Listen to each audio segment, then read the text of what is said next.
Chapter 23. To Help Indians. I've been at Chilagi Indian Industrial School 2 whole months now. The noble mission of this fine institution is to help the Indian. I've now heard the superintendent say that more times than I can count. It is meant to teach the Indian a new modern way, to finally make him into a useful citizen after, as Superintendent Morell puts it, untold generations of meaningless savage life, to give him a true higher purpose. After the time I've spent here, though, it seems to me like the true purpose of this place is to wear the Indian out. I have done enough marching to have walked to California and back. The daily routine here starts at 5 a.m. with the first bugle.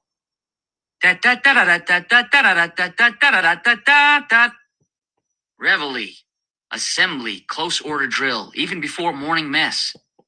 That's true for the girls as well as the boys. They also have to march, but in their own companies. Then the day's work begins. Students handle all the maintenance work at the school. We grow all the food, work in the fields, clean the stables, feed the farm animals, fix everything that needs fixing. We boys are all kept busy growing and building things that the school can sell. If we are lucky and are chosen to do certain jobs, just as Possum told me, like cutting the grass on the lawns, we can actually earn as much as 35 cents a day. The girls do all the cooking and kitchen work, as well as the sewing, making, and mending things.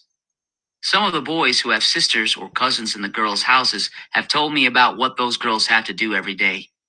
They may not be plowing fields and picking rocks, but they do the cleaning and dusting and scrubbing of the floors as well.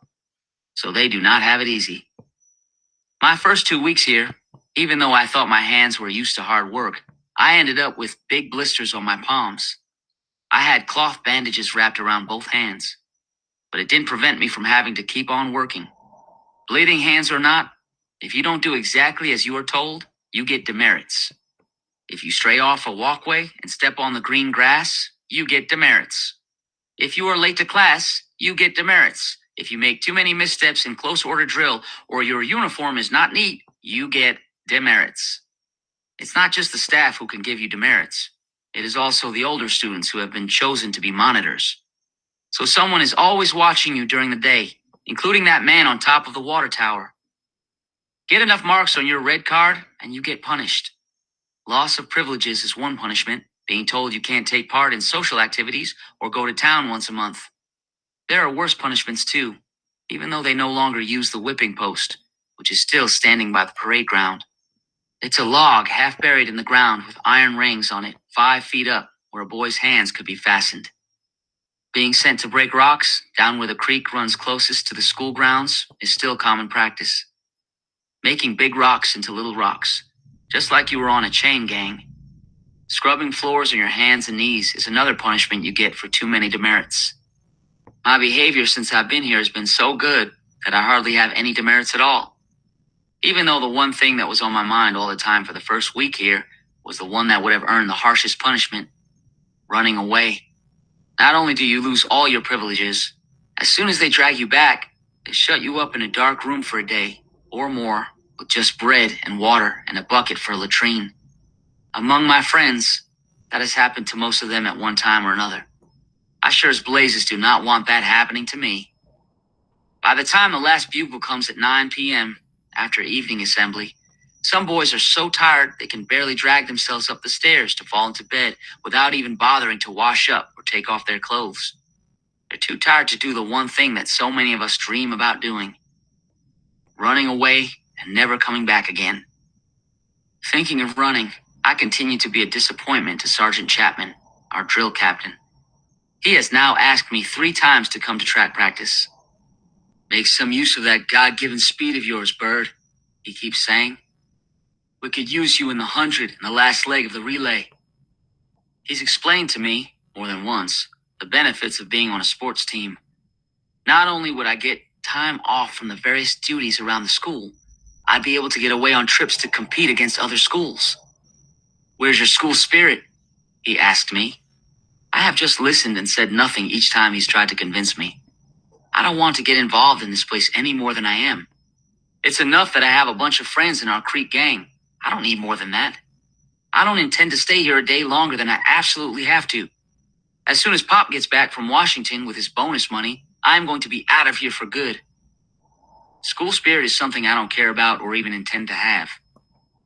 Although I no longer think about it all the time, the only running that appeals to me would be running away from here to wherever I can find my Pop, which I will not do because of my promise to him to stick it out till he either sends for me or shows up to get me. I have to admit, though, that there would be benefits to being one of the athletic boys. They have a special training table in the mess hall with more food than the other students. The ones who get treated best are the boys on the boxing team. That is because Superintendent Morrell has a special love for that sport. That is why he has a special boxing class twice a week during our physical education time, where we usually just do things as sit-ups, jumping jacks, and exercises using Indian clubs and medicine balls. Once a month, the school has boxing matches, where our boys either fight each other or boxing squads from other Indian schools. The school boxing coach is Mr. Handler, the brown-skinned Cherokee man who graduated from Chilagi in 1912. According to CB, our dorm advisor, when old man Handler was a student at the school, he was the light heavyweight boxing champion and never lost a match. He might even have become a pro fighter, except that being a poor Indian, he would not have been given a chance to win any real fights. He got an offer from a promoter in Oklahoma City, CB told a group of us one night before bed. Went down there to see what it was about. But the deal was that he would have to look good for a round or two and then take a dive to whatever white boy he got matched against. Story is that he said, like this, stepped in and knocked the promoter out with an uppercut. Then he came back here and has been here ever since. Since then, the only boxing he's done has been as a coach, in between his main job of running the harness and shoe repair shop. He's as good a coach as he is a harness maker, which is saying something.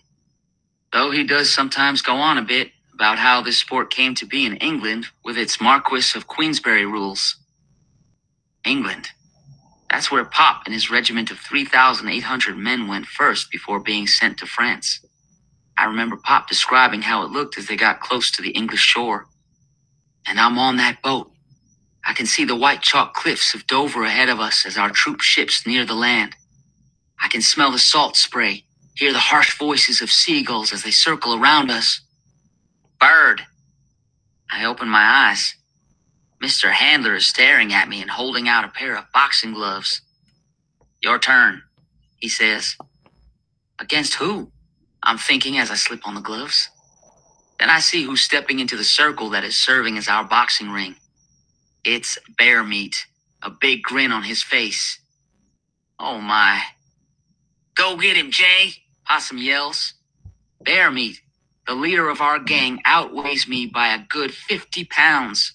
From the grin on his face, this is going to be all in fun. For him, at least. But I do not think he is going to pull his punches. The other 40 boys gathered around us are echoing what Possum said in various ways. Except none of them are cheering me on. Go to it, Bear. KO in the first, Chief Bear. Mr. Handler ignores them all. Remember today's lesson? Mr. Handler whispers to me. Right hand on my gloves, left on Bear Meat's. Then he raises both hands. Touch gloves. Bear Meat thrusts his gloves against mine so hard that it makes me take a step back. If that had been a jab to my chin, it would have knocked me into next Tuesday. Mr. Handler clicks the stopwatch he uses to time the 2-minute round we'll be boxing, unless I get knocked silly a whole lot earlier. Fight!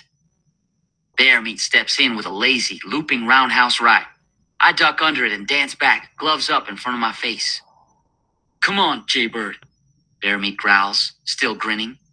He steps forward with a left jab that knocks my right glove back into my nose. It stings, but doesn't keep me from hopping to one side and avoiding the right cross that jab set up. This time, I circle to my right. Finesse it, Jaybird, Possum hollers, using the word I taught him today out of my Webster's. That he pronounced it finesse doesn't take away from the pleasure of knowing I've got at least one person rooting for me.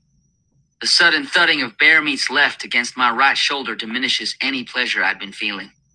I stagger to the left where my ribs, thud, are greeted by bear meat's right hook. That hurt. But despite having half the wind knocked out of me, I do not go down. Bear meat knows he's got me, though. He's no longer trying that hard. He's just pushing me around. He grabs me in a clinch. I try to remember what to do. I dip my right shoulder, pivot up from my hips, and throw the punch we learned today. A right uppercut. It lands square on Bear Meat's jaw, but all it does is just about break my own knuckles. Bear Meat steps back half a step and throws another punch of his own. A hard left hook. Whomp! It lands square on my chin and knocks me flat on my backside. I'm only there for a moment. I'm up on one knee, trying to keep going when I hear Mr. Handler yell, "Time!" I'm pretty sure it is well short of 2 minutes, but I'm glad he's taking pity on me. I was not going to quit, but if Bear Meat hit me again with one of those pile driver punches, it would have scrambled my brains. Possum and Little Coon are helping me up. Bear Meat is walking around with his hands raised. He's got the right to do that. No question who whooped who. Then he comes over to touch my gloves. There's a grin on his face and he's saying something. Maybe okay. Mr. Handler's pulling off my gloves. The ringing in my ears is letting up enough that I can make out his words. "I'm not going to ask you to join my boxing team, son. We got enough punching bags. But I give you credit for hanging in there. You got sand, son." All right, that's the end of chapter 23.